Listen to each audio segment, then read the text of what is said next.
today. Terrell Owens, Hall of Fame wide receiver Terrell Owens, clapping back at me for something that I said about Antonio Brown. So love, baby, so love. We're going to talk about that a little bit later on in the show. Kobe Bryant and Shaquille O'Neal both responding to one another after Kobe said what he said about Shaquille O'Neal yesterday, or over the weekend rather, and Shaquille O'Neal came back. We'll talk about and we'll revisit that conversation. Dwight Howard got involved into the mix through no fault of his own. Shaquille O'Neal had something to say about him, took a swipe at him, and Dwight Howard responded. We'll talk a little bit about that. I won't get into the fact that the New York Mets that everybody was talking about is destined for the postseason or what have you got smacked around by the Cubs last night and now have lost 5 straight. I won't get into the fact that the New York Yankees, no matter how formidable they still look, being the Bronx Bombers that they are, leading the league in home runs and all of that stuff, still don't look like they can beat the Houston Astros. I ain't going to get into all of that today. Ain't going to do it.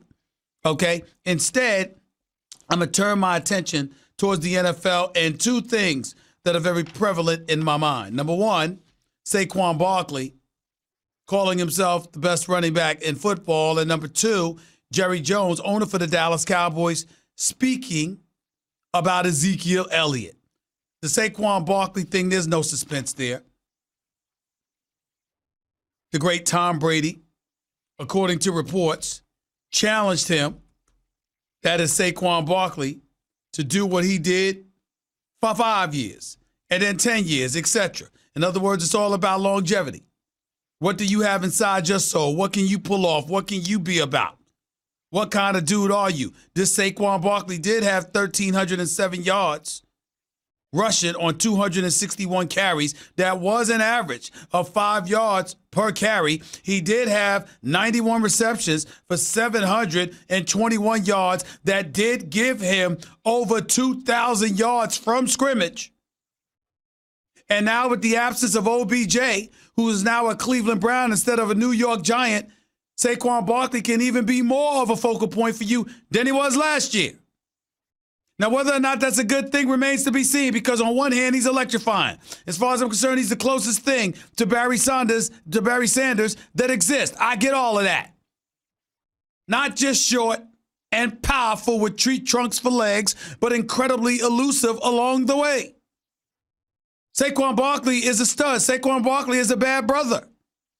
But I'm going to tell you where I elevate in a category of trepidation just a little bit when it comes to him. What else do you have if you're the New York Giants? Who's your number 1 receiver? Is it Sterling Shepard? I mean, who is it? I mean, I'm just looking at it from the perspective of, look, man, I just don't know. I really, really don't know. I know what Saquon Barkley's going to do. I really do. Who doesn't know that? But how much help is he going to have in 2019?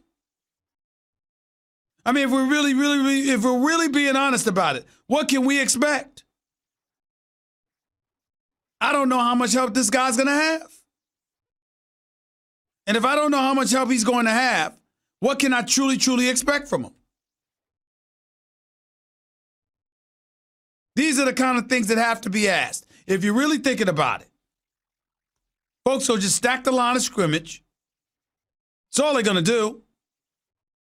They're going to stack the line of scrimmage and dare Saquon Barkley to beat you dare Eli Manning to beat you because they know what Saquon Barkley can do to you.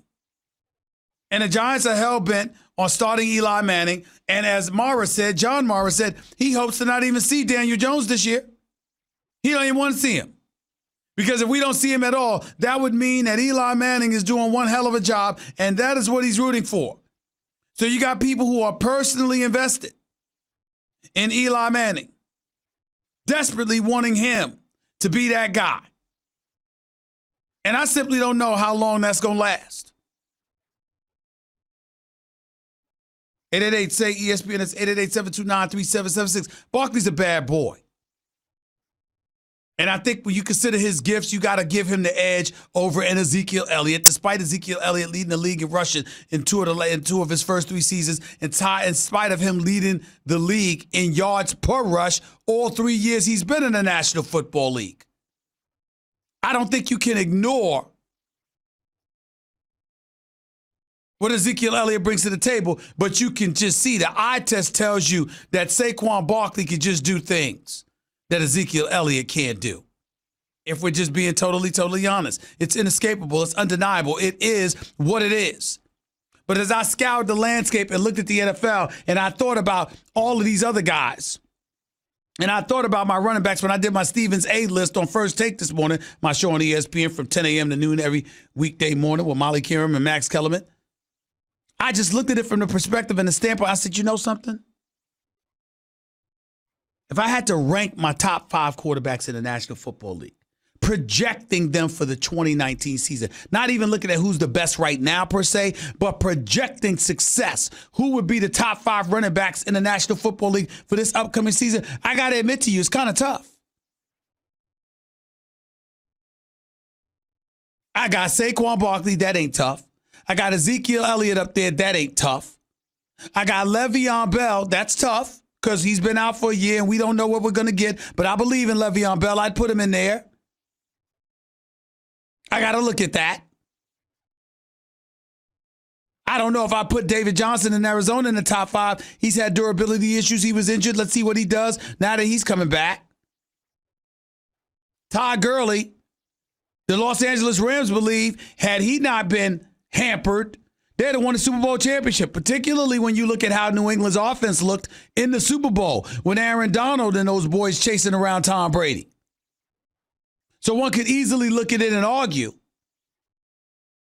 whether it's Saquon, Ezekiel, Todd Gurley, Alvin Kamara for the Saints. Can't ignore him.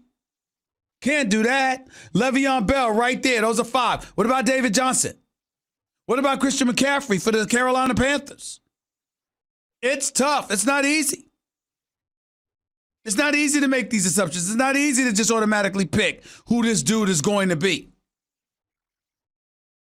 Because when you look at the top running backs in the National Football League for the 2019 season, there is no doubt that you got to put Saquon Barkley at the top of that list. How can you avoid it?